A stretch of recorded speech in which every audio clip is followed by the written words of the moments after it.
Welcome back to AQS Inmate Call, the podcast where we dismantle the walls of the justice system and bring you the raw, unfiltered truth about life behind bars. I'm your host, Joel Wilborn. Today, we are tackling a quiet crisis spreading across America's correctional facilities, one that strips away the literal humanity of incarcerated individuals. We're talking about the systematic restriction of physical mail and the quiet erosion of in-person visitation. If you look at the current headlines, correctional departments across the country claim these changes are about one thing: safety. But if you look deeper, advocacy groups like the Prison Policy Initiative are sounding an urgent alarm.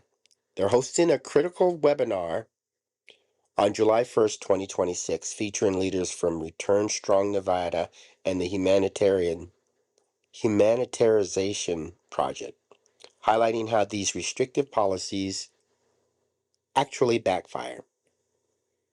And this isn't just a distant problem. Right here in Washington State, recent 2026 data and public notices from the Washington Department of Corrections reveal a troubling pattern of routine visit cancellations, staffing shortages, and structural shifts that make keeping a family together feel like an impossible hurdle.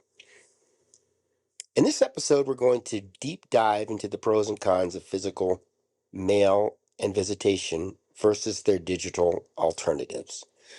We'll analyze the real-world damage of these restrictions and connect the dots to what's happening right now in Washington DOC facilities.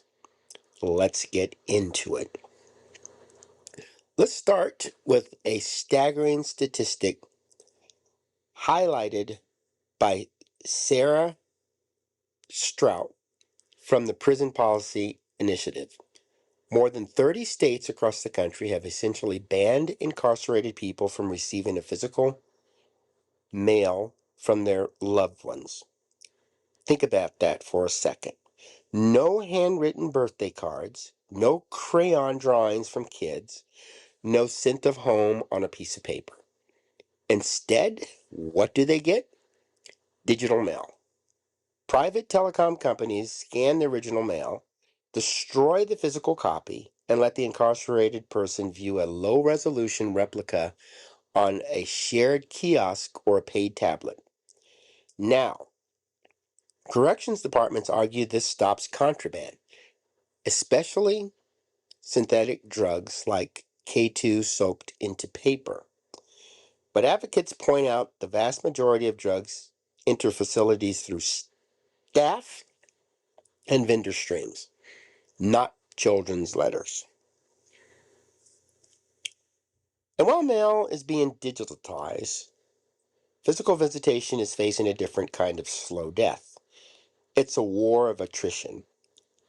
If you take a look at the current June 2026 public alerts and notices directly from the Washington Department of Corrections, the pattern is unmistakable. Over the last few weeks, multiple major facilities have abruptly canceled visitation hours. Just looking at the tracking for June 2026, the Washington Correction Center, WCC, has scheduled multi-hour closures on almost every single weekend throughout the summer and fall. Coyote Ridge Correctional Center, CRCC, and Airway Heights, AHCC, are frequently shutting down morning or afternoon visiting sessions due to operational constraints, which, let's be honest, is a code for chronic understaffing. Imagine being a family member living in Seattle. You save up gas money, take a day off of work, pack your kids into the car, and drive 4 hours over the mountain passes to Airway Heights or Coyote Ridge, only to find out the morning session was canceled while you were on the road. Or look at the Monroe Correctional Complex. Starting this year in 2026, they moved the Washington State Reformatory Unit to a mandatory advanced scheduling system. Every single layer of bureaucracy is just another friction point designed to make families give up. Let's break this down objectively. If you sit in a corrections administrative board meeting, they have a very specific narrative. Let's look at the pros and cons of both mail scanning and visitation restrictions from both sides of the glass. Okay, physical mailing and scanning. First, let's look at mail scanning. The pro-restrictive argument. To be fair to facility staff, security is a challenge. Prisons are trying to intercept synthetic contrabands, which can look identical to regular paper or dried ink. Digital scanning completely eliminates the risk of paper-bound contraband entering the mailroom.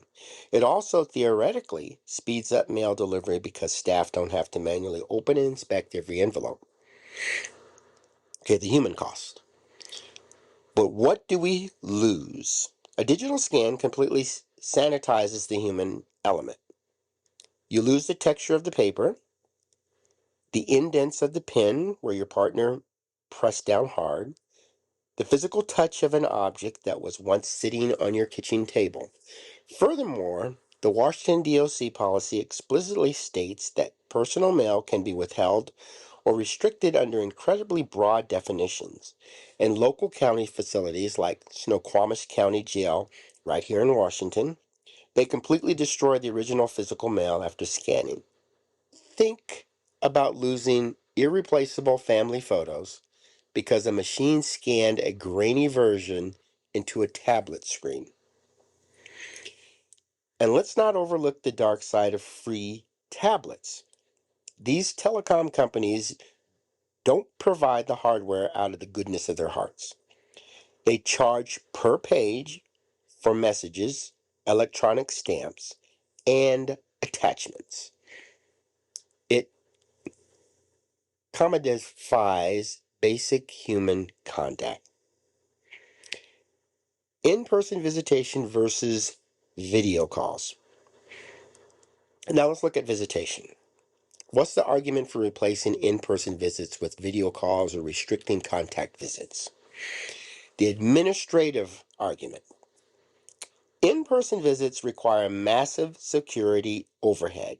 Staff has to conduct strip searches, monitor visiting rooms, and manage crowds. Video visitation via platforms like Securus or Getting Out allows inmates to connect without leaving their housing units, dramatically lowering staff workloads. It also allows out-of-state family members who can't travel to see their loved ones. The reality check. But video calls are widely expensive, plagued by terrible connectivity, and cannot replace physical contact. Contact visitation improves mental health outcomes for both the incarcerated person and their families. It strengthens the parent-child bond. A child hugging their parent isn't a security risk. It's a psychological necessity. The Prison Policy Initiative research explicitly shows that regular contact visitation drastically improves in-person contact. It makes prisons safer for the very staff who are canceling the visits. When you give someone a reason to keep their record clean, the promise of holding their child next weekend, you reduce violence. So, what happens when you take away both? When you take away the physical letter and you cancel the weekend visit, you create total isolation. The damage is immense, and it ripples outward into our communities. Let's talk about three major areas of impact: mental health, recidivism, and generalization trauma. First, mental health. Human beings are not built for total sensory deprivation from their support systems. When Washington DOC facilities cut sessions short or restrict contact to a non-contact glass partition, like they do for certain units at WCC, it increases anxiety, depression, and severe behavioral deterioration. Second, it completely undermines public safety by driving up recidivism. The data is clear. The single greatest predator or predictor of a person's success upon release is the strength of their support network on the outside. If a husband hasn't touched his wife or seen his kids clearly in 5 years because of screen-only communications, that family unit disintegrates. When they get out, they have nowhere stable to go.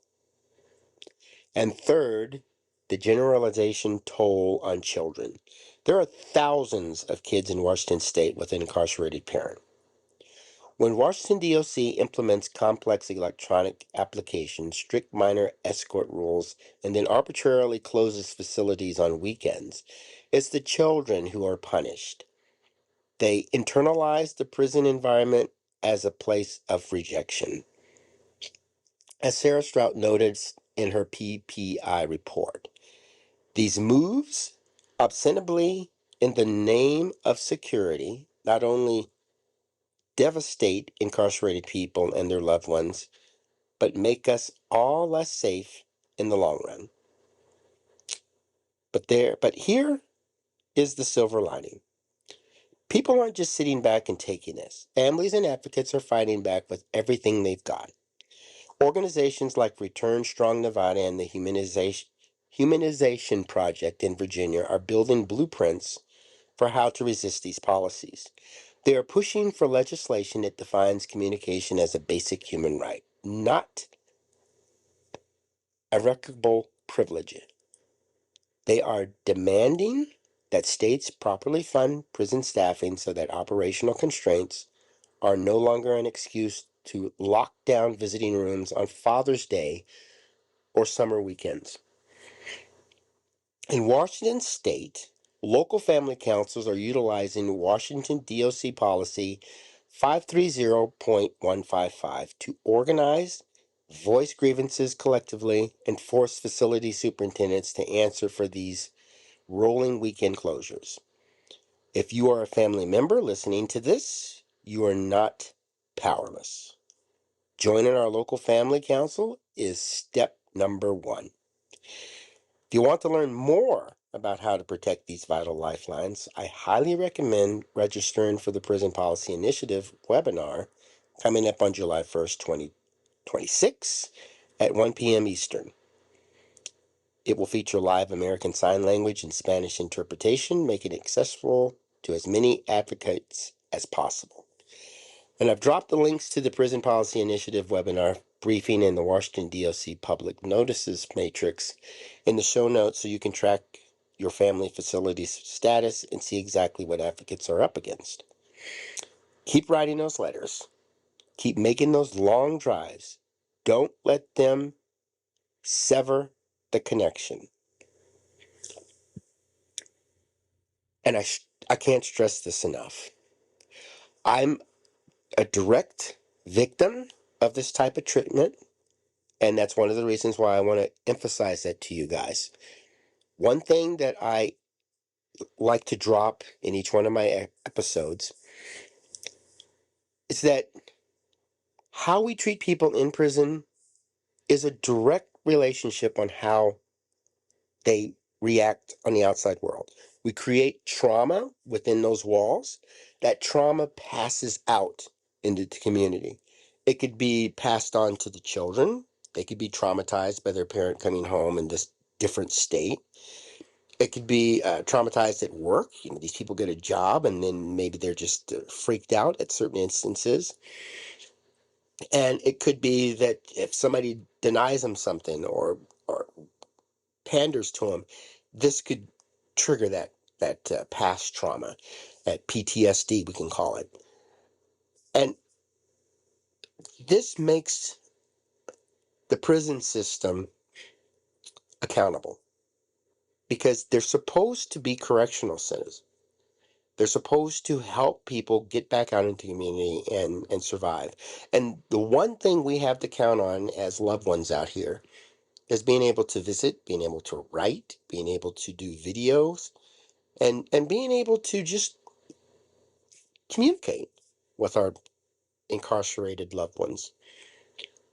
And they can't even give us that. And things we on the outside take for granted is supposedly a privilege inside the prison. But we all know it's not. We have the right to freedom of speech. And when I was banned for 5 years from communicate with everybody in the prison, it didn't really hurt me as much because I was able to find alternative ways to get through. But just think of the people who needed some help. They didn't have family members because a lot of family members disown people who are locked up. And they didn't have maybe a, a friend or an advocate on the outside that could speak for them. So if something was happening inside the prison, like my ex-fiance, Paula Gardner, when she was going through the process of bad health treatment, she developed cancer. Having somebody to speak for her on the outside helped her to win her case, or at least get the settlement that she got.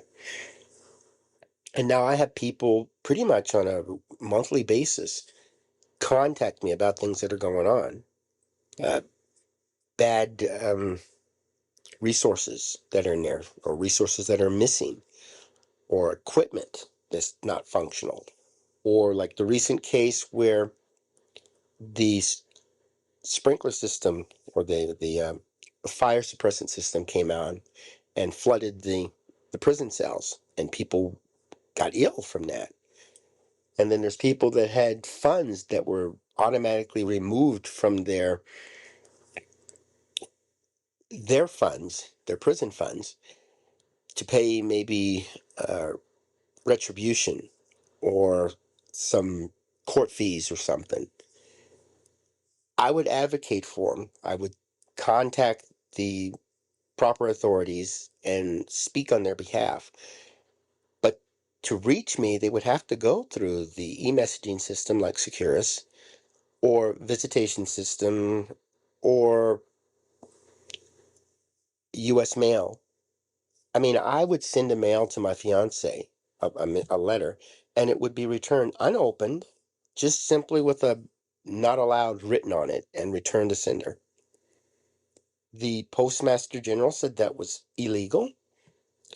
The state officials said that was illegal. But the Department of Corrections told me they had a right to do that. And since they had sent me this letter telling me don't contact these people, they didn't need to give any other notification, which means they didn't need to follow the federal law, the state law, and their own policy.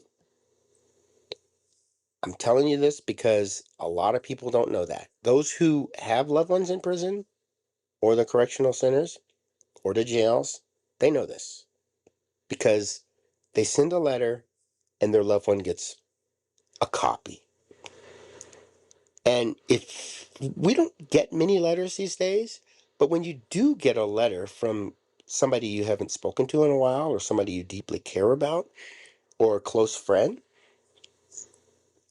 having the letter, and in many cases, like we see letters from World War II that the soldiers sent back to their family, and some of these letters are saved, and some of them are in museums, some are in storage with the families. These are very valuable to pick those up and feel those. These were written in the 1940s. And it expressed what was going through this person's mind at the time. That's great. But to walk out of prison, I know when one of my friends came out of prison, she had a box of letters that were written to her. And it was neat just to see that. And you read those letters and you can just get a snapshot of the past. But they're stripping that away because they claim that we are introducing contraband. The only contraband that we can introduce in any of the systems, this new photocopy system or the original letter system, is if we send a picture that's not appropriate and it's approved and goes through. Or maybe a wife sends a picture of herself scantily dressed in a bikini or something, and the prison system considers that contraband because her loved one shouldn't have it. But if they let it through, it's okay. And of course, the loved one's just like, wow, I've got a picture of my wife or my girlfriend or my loved one that I can keep close to me and look at every once in a while. Now, if this stuff is banned or scanned, maybe a woman gets a present and she wants to send a picture of this little bunny outfit that she has, so she puts the bunny outfit on, and you get this photocopy that you could barely see. Think of those photocopies you get that you can barely read or very make out. You know, that's like an old, maybe 70 or 80-year-old photo that you're trying to restore through modern techniques and stuff. I don't really have to have you envision this stuff or imagine it. Pretty much everybody who's listening has experienced these terrible copies of something, especially photographs. Just picture people who are just going through hell because they're locked up and they're ready to get out and improve their life. And when they walk out, they barely know the people that they're trying to reconnect with because they haven't been able to properly communicate with them during the whole time they were locked up. How is that helping society? Well, thanks for tuning in. And hopefully, you'll talk with your loved ones, reach out to the advocacy groups, and you'll contact people. And keep writing those letters, keep making those long drives, and don't let them sever the connection. I can't say that enough. And that's all for this week's episode of AQS Inmate Call. Hit that subscribe button, leave a review, and share this episode with someone who needs to hear it. Stay strong, stay connected, and I'll see you next time.